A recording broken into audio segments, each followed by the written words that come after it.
I opened the email while standing in the kitchen. The subject line was simple, but I found myself staring at the registration fee longer than I expected. The registration cost had gone up again.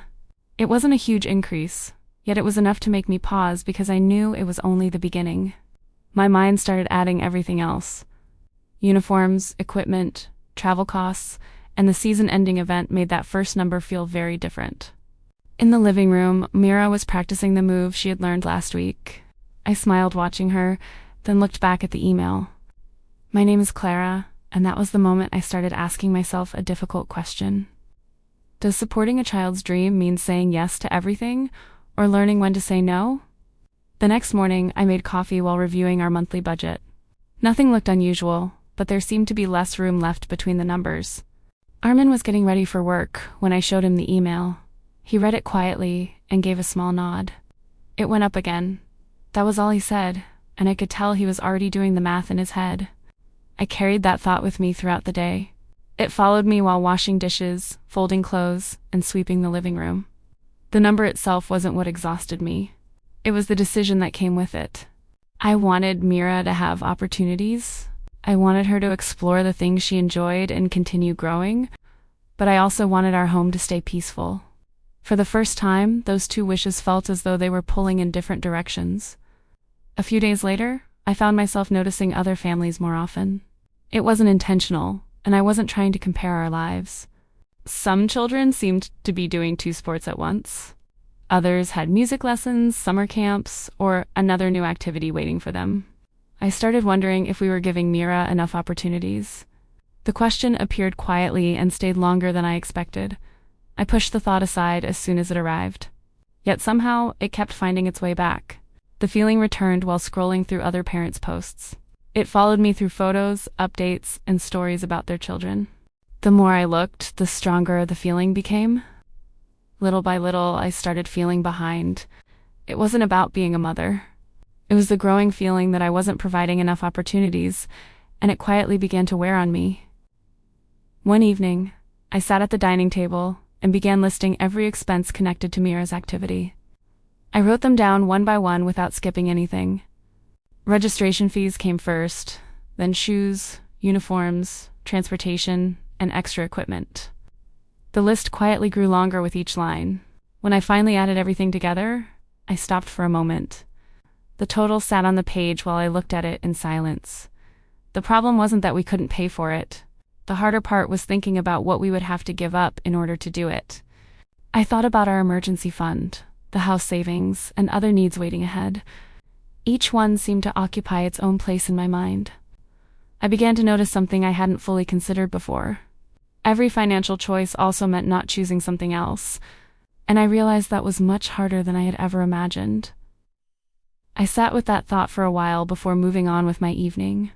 Mira stayed cheerful every day, talking about her friends and the next practice she was looking forward to. Small moments seemed to bring her genuine happiness.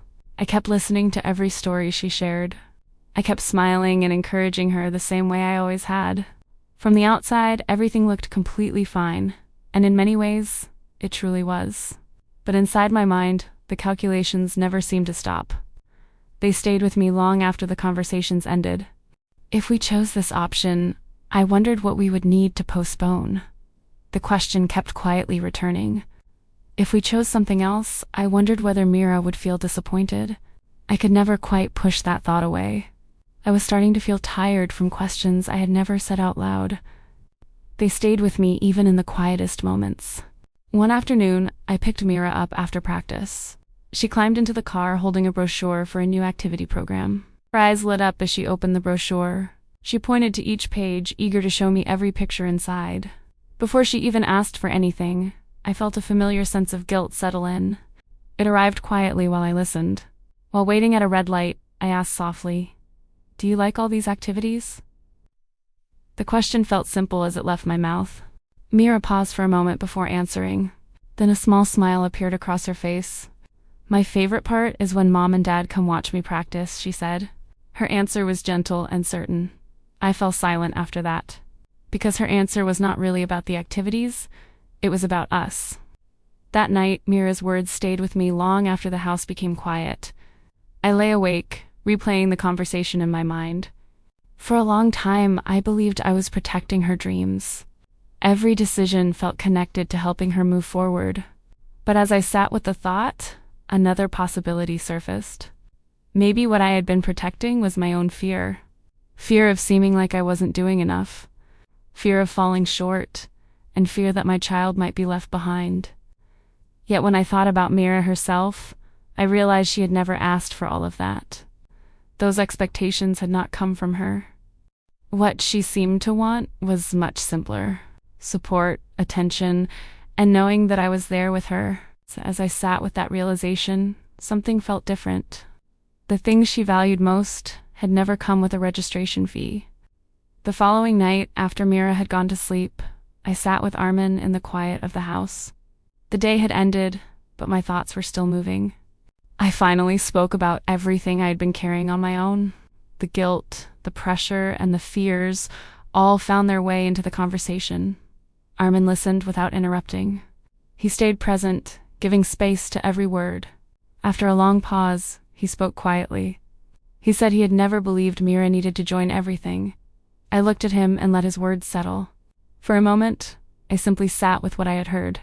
He said he only wanted our family to keep some room to breathe. His voice remained calm and steady. For the first time, I felt we were facing the same problem together. It no longer felt like we were standing on opposite sides of it.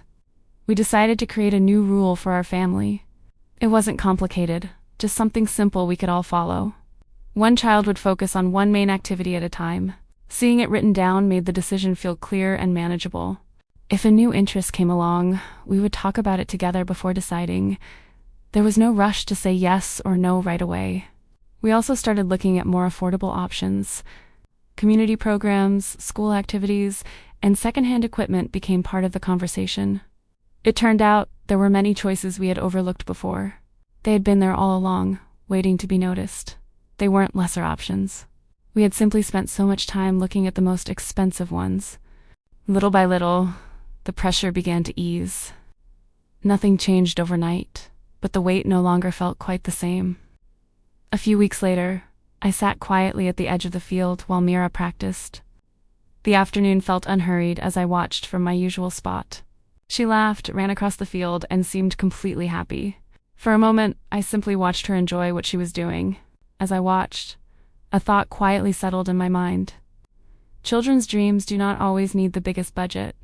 Sometimes what they need most is a parent who shows up, a peaceful home, and steady support.